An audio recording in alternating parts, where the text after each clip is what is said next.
तो आइए आज कुछ प्रश्नों के बारे में और चर्चा करते हैं।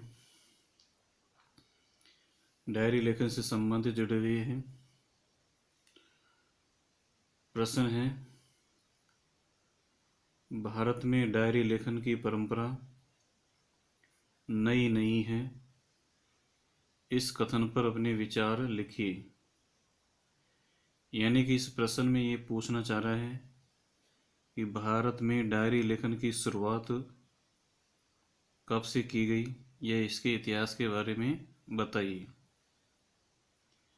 यानी कि डायरी लेखन की जो परंपरा है ये आधुनिक समय की नहीं है, नई नहीं है, अपितु यानी कि ये प्राचीन समय से ही यानी कि इसका प्रचलन था।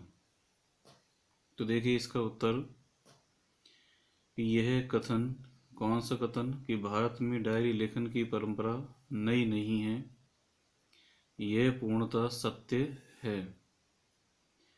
भारत में बही खाते लिखने की परंपरा बहुत प्राचीन रही है।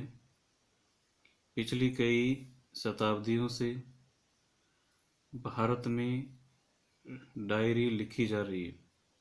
यानी कि पहले डायरी लेखन के लिए हम भारत में पहले बही खाते लिखने के रूप में हम इसको अपनाते थे।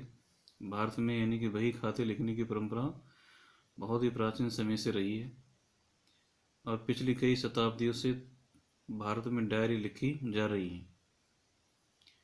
प्राय सभी सम्राटों हो, राजाओं के यहाँ प्रतिदिन के कार्यों को लिखने वालों की नियुक्ति इसी कार्य के लिए की जाती थी। यानी कि प्राचीन समय में जो राजा महाराजा या सम्राट थे, उनके प्रतिदिन संपन्न होने वाले कार्यों को लिखने के लिए इन्हीं डायरी लेखकों की यानी कि नियुक्ति की जाती थी। मुस्लिम इतिहासकार इसी पद्धति से इतिहास लिखा करते थे। सम्राटों के दरबार में जो मुस्लिम इतिहासकार हुआ करते थे, वो इसी पद्धति से इतिहास लिखा करते थे। यानी कि डायरी लेखन की पद्धति से ही इतिहास लिखा करते थे।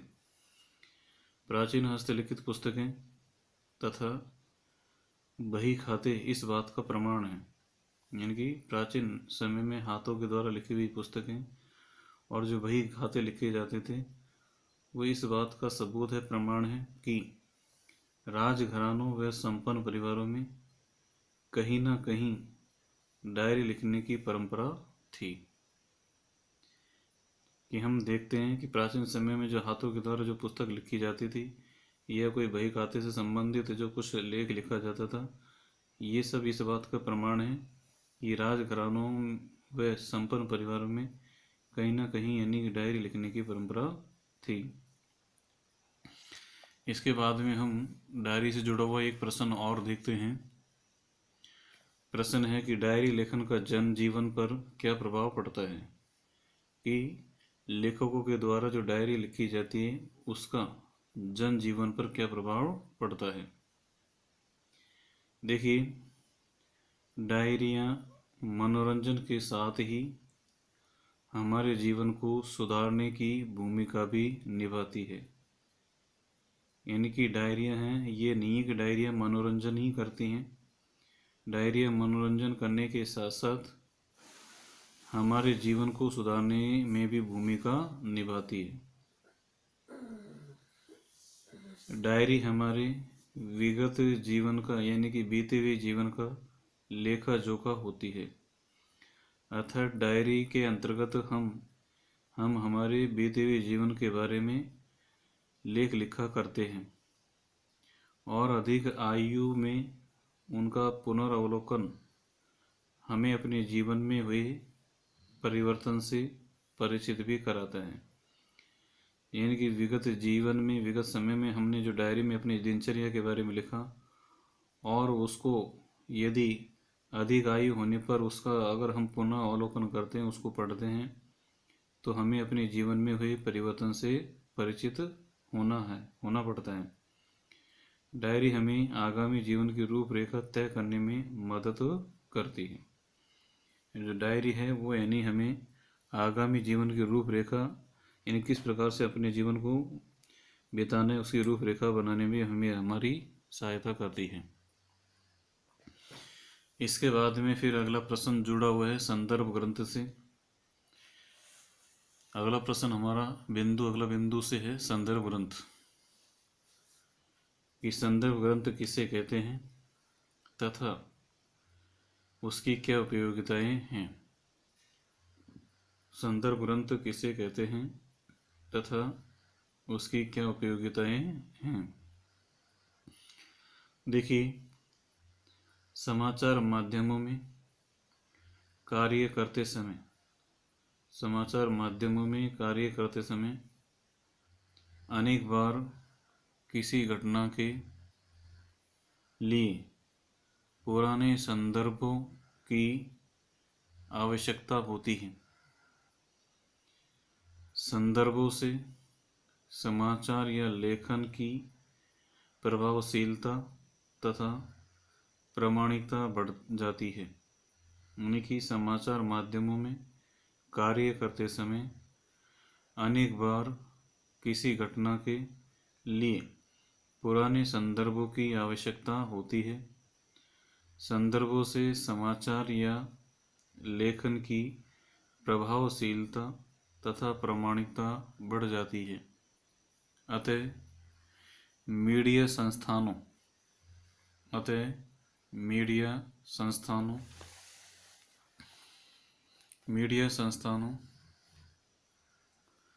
पुस्तकालयों में या संदर्भ कक्षों में भिन्न भिन्न घटनाओं, मुद्दों या समाचारों आदि से संबंधित अलग अलग दस्तावेजों को संग्रह करके रखा जाता है। यानी कि मीडिया संस्थानों या पुस्तकालयों में या संदर्भ कक्षों में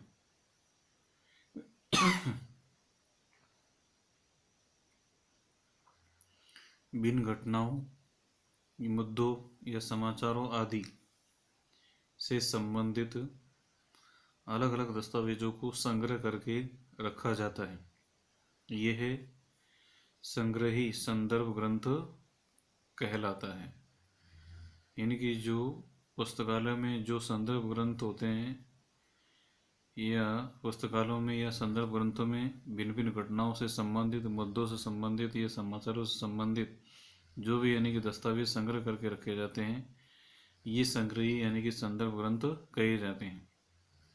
इन संदर्भ ग्रंथों से संबंधित किसी विषय के बारे में विस्तार से सामग्री प्राप्त हो जाती है। यानी कि संदर्भ ग्रंथ क्या है कि समाचार माध्यमों में कार्य करते समय अनेक बार किसी घटना के लिए पुराने संदर्भों की आवश्यकता होती है। संदर्भों से समाचार या लेखन की प्रभावशीलता तथा प्रामाणिकता बढ़ जाती है। इसलिए मीडिया संस्थानों या पुस्तकालयों में यह कहें कि संदर्भ कक्षों में अलग अलग घटनाओं और मुद्दों तथा समाचारों आदि से संबंधित अलग अलग दस्तावेजों को संग्रह करके रखा जाता है। ये संग्रही संदर्भ ग्रंथ कहे जाते हैं। इन संदर्भ ग्रंथों से संबंधित किसी विषय के बारे में विस्तार से सामग्री प्राप्त हो जाती है। इसके बाद में हमारा लास्ट जो टॉपिक बचता है वार्ता साहित्य या वार्तालाप का। देखिए, वार्ता साहित्य के अंतर्गत वार्ता क्या है, ये किसे कहते हैं। वार्ता रेडियो प्रसारण की एक विशिष्ट विधा है। वार्ता है वो रेडियो प्रसारण की एक विशिष्ट विधा है। यह समाचार पर भी आधारित होती है।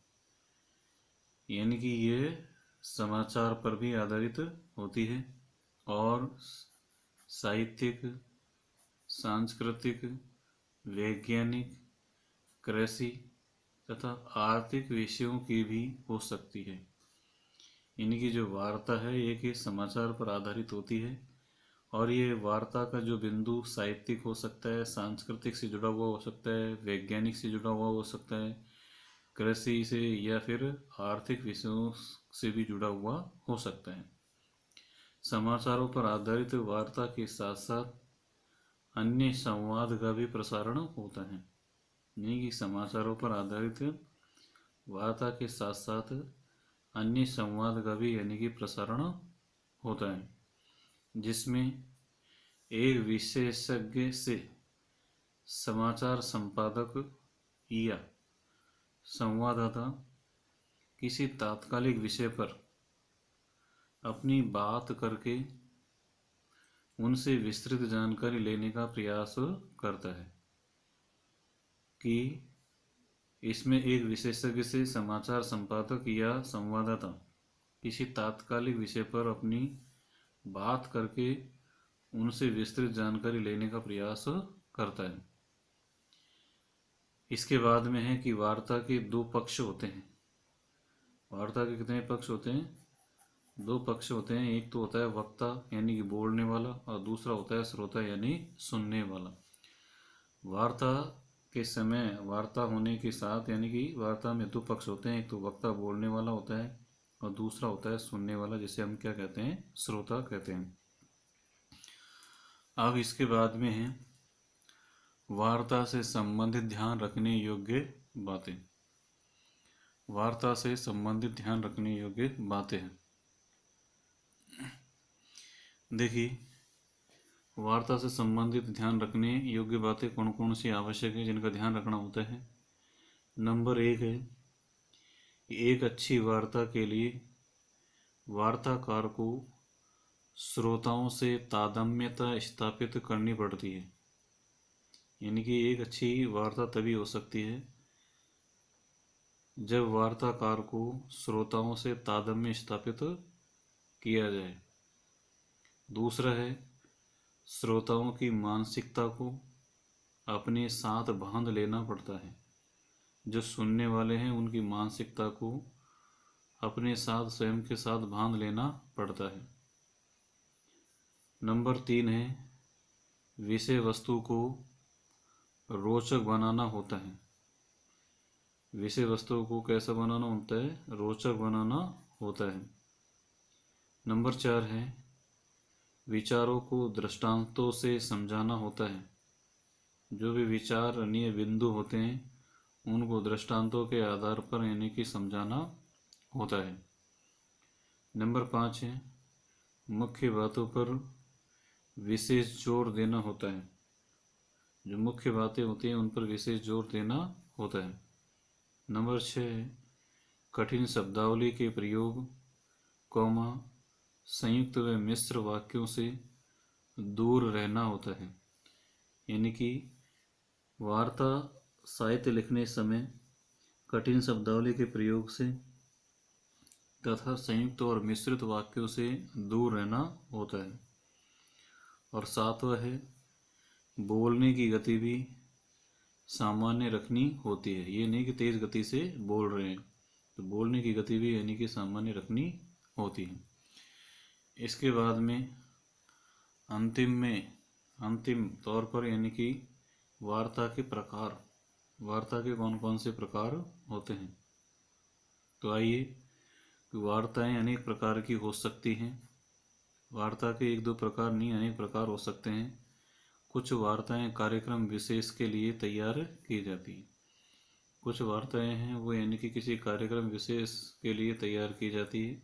जैसे युवाओं के लिए वार्ता, महिलाओं के लिए वार्ता, बच्चों के लिए वार्ता, विद्यार्थियों के लिए वार्ता, किसानों के लिए वार्ता। इसके अलावा संस्मरणात्मक तथा आत्मकथात्मक रूप में भी वार्ताएं लिखी जाती हैं। तो हमने पढ़ा कि वार्तालाप क्या है, ये किसे कहते हैं। वार्तालाप के कौन कौन से पक्ष होते हैं। एक पक्ष होता है वक्ता, दूसरा होता है श्रोता। उसके बाद में हमने पढ़ा कि वार्ता से संबंधित ध्यान रखने योग्य आवश्यक बातें कौन कौन सी होती हैं।